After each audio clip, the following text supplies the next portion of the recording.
êtes déjà arrivé aux obsèques d'un pauvre? Bon, déjà que chez les pauvres, on ne dit pas obsèques. Vous êtes déjà arrivé au deuil d'un pauvre? Aucun pouvoir d'achat. C'est-à-dire, tu ne peux pas voir le deuil d'un pauvre comme ça, tu décides d'acheter ça pour revendre. Personne ne va acheter. Le deuil est bizarre. D'abord même, la photo du défunt. Il n'y a pas de banderole, pas de hold-up. Les gars te collent ça direct sur le poteau électrique. Alors qu'il n'était pas électricien. Tu arrives devant le poteau électrique pour savoir qui est mort. La photo est d'abord floue. Le gars est triste, c'est comme si l'enquête te demandait l'argent. D'abord même, c'est une ancienne photo, c'est en noir sur blanc. Donc, tu ne sais pas si le gars vient de mourir ou s'il était mort dans les années 80. Et le programme du deuil même, il n'y a pas de programme du deuil. Ou bien, il y a un seul. Les gars se partagent ça. Que Dieu finit de lire, tu m'envoies, s'il te plaît, je lis aussi. Je veux voir. Le programme d'un pauvre, le message est clair. J'ai combattu le bon combat. Ça ne badine pas. C'est normal, le gars a combattu toute sa vie, la galère, les dettes, le bailleur, c'est normal. Et quand tu arrives au deuil d'un pauvre, d'abord, ce qui te dit qu'il y a un deuil là-bas, c'est le volume de la musique et l'installation des casiers de bière tout autour du lieu du deuil. Tu arrives, tu vois comment les gars dansaient là-bas avec toute l'énergie. Tu as comme l'impression qu'ils ont tous comploté pour la mort du gars, mon frère. Ça, les gars sont en mode un pauvre de moins, ça va. Les gars, même la manière que la femme du défunt pleure, tu sens que la femme s'est souffert. D'abord, les pleurs, c'est un cas de tout. Ouais, Anatole, rien que le prénom Anatole. Tu sens que le gars là ne s'en sortait pas, mon frère. Ouais, Anatole, tu pars, tu me laisses les dettes, qui va payer tes dettes? C'est pour ça que quand vous arrivez vous arrivez à un deuil, vous voyez une femme qui s'enroule au sol. Elle pleure. Elle ne pleure pas parce que le gars est mort, hein. Elle pleure parce qu'elle n'a pas l'argent pour rembourser les dettes, mon frère. Vous savez, moi, je n'ai tellement rien vécu dans ma vie que les seules expériences que j'ai eu la chance de vivre, je vais aggraver ça qu'elle veut leur raconter. Elle veut leur raconter ça dans toutes les situations. Même dans les situations où il n'y aura pas de rapport. Un jour, mon fils va me dire, papa, je suis malade. Amène-moi à l'hôpital. Je lui dis, tu es malade? Viens. Est-ce que tu es sûr que tu es malade? Fin 2019, début 2020. Entrée de Covid-19 sous son petit nom coronavirus au Cameroun. J'ai combattu dans les forces spéciales sanitaires. Je partais livrer les cache-noix pingouins en Antarctique. Tu imagines les risques? Les virus nous attaquaient par les airs avec les avions qui leur avaient été prêtés par les aliens. Le monde nous avait menti. L'État nous avait trahis. On n'arrivait plus à survivre. Le confinement avait duré 10 ans.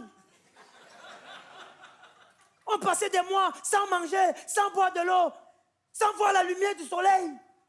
Les personnes contaminées par le virus se transformaient en zombies et partaient montrer les personnes saines. Mais tu as vécu quoi, toi? Tu veux que je t'amène à l'hôpital?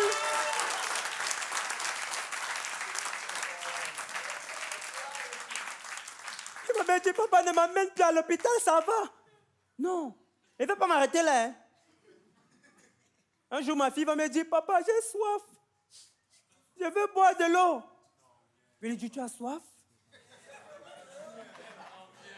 Viens.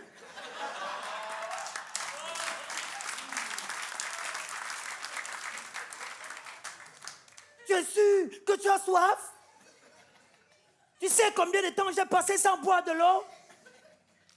19 avril 2011. 1906 plutôt. On me dit, papa, tu n'étais pas encore né. Fous-moi le camp. C'est mon histoire. On avait passé 8 ans sans boire une seule goutte d'eau. Tu as connu Kambwata? On ouvrait le robinet comme ça. C'est la rouille qui ressortait. Quand tu avais la chance que l'eau sorte, elle était rouge. On était obligé de boire nos larmes. Tu imagines combien de temps je devais pleurer pour boire 2 verres? Tu es sûr que tu as encore soif? Elle va me dire, papa, mais je n'ai que 2 ans. Je veux juste boire de l'eau. Je lui dis, tu sais quel âge j'avais en ce temps-là? Je n'avais que 8 mois. Mais j'ai pu survivre. Mais toi, tu as 2 ans. Et puis quand je te parle, tu ne me réponds pas. Bah, bois maintenant tes larmes puisque tu as soif. Je suis extrémiste en tout. Même dans mes relations amoureuses. D'abord, c'est toujours à moi qu'on brise le cœur parce que j'aime beaucoup. Mon amour est tellement sauvage que moi, si je te drague, même tu me dis que tu es en couple, je suis capable de t'aimer et même ton gars. J'avais connu une fille, mon ex. Elle me racontait des bêtises tout le temps. Oh, machin, tu sais, moi, je suis une bonne femme. Je ne peux pas vivre sans toi et tout ça. Dernièrement, elle est venue passer en route. Elle respire encore. Pourquoi? Les ex sont des menteuses. Et puis après, je me demandais, mais qu'est-ce qui m'a même motivé à être avec la fille-ci? Je suis allé regarder nos anciennes photos pour voir un peu. Et franchement, j'ai envie de donner 2 bières à la personne qui avait créé la phrase « l'amour rend aveugle ». J'ai regardé nos anciennes photos, il a crié que « Ah, Seigneur, tu sortais avec quoi comme ça? Une extraterrestre? Même dans la beauté, elle m'avait menti. » Et mon frère, je ne sais pas si tu ressens aussi le même plaisir quand tu te rends compte que le nouveau gars de ton ex est plus laid que toi. Bon, c'est vrai que toi, si ton ex te voit aujourd'hui, il ne regrette pas. Bon, toi plutôt.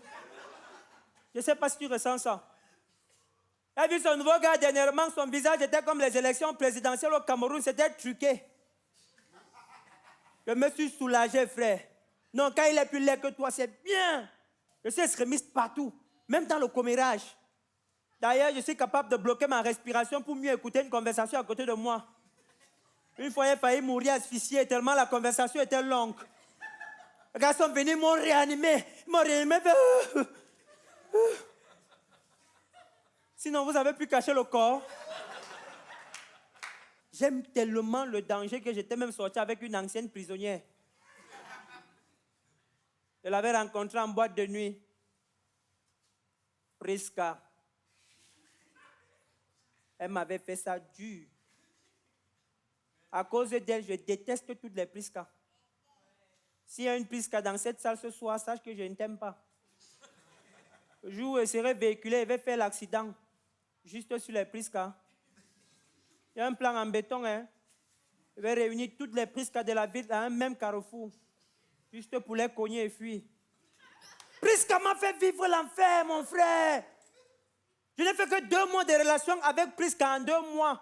Je suis tombé malade. Ça dit, j'ai fait l'accident 8 fois. Mon petit frère a encore échoué le bac. Ma grand-mère est morte. J'ai fait la cellule 8 fois. C'est pas la malchance que c'est quoi? Prisca est venue me rendre visite en prison un seul jour. C'était pour me rappeler que son anniversaire, c'était le lendemain.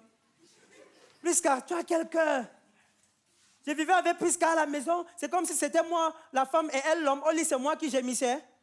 Prisca était là. Oh, oh, oh, oh. Mais qui es-tu, Prisca? Ça dit, Prisca, on était comme ça à la maison, dans ses appels téléphoniques, tu ne savais pas si elle était dealer de drogue ou si c'est qu'elle tuait les gens. C'était tout. Vous avez livré la marchandise là. Puis le type là encore vivant. Prisca, qui es-tu?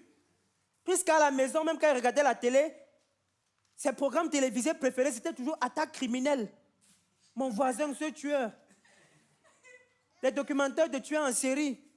Quand elle regardait les télénovelas, c'était toujours dans la peau d'une autre. Prisca était vraiment dans la peau d'une autre. Et vous savez, quand vous êtes en couple, il y a tous les petits jeux du couple du genre, c'est à toi de m'attraper, toucher. C'est maintenant à toi, toucher, à toi. Non! Et ce jeu était toujours dangereux. Un jour, elle me dit que on joue à un jeu. Tu te places de l'autre côté du salon et vise le couteau, voir si tu esquives. Le couteau comment, Prisca?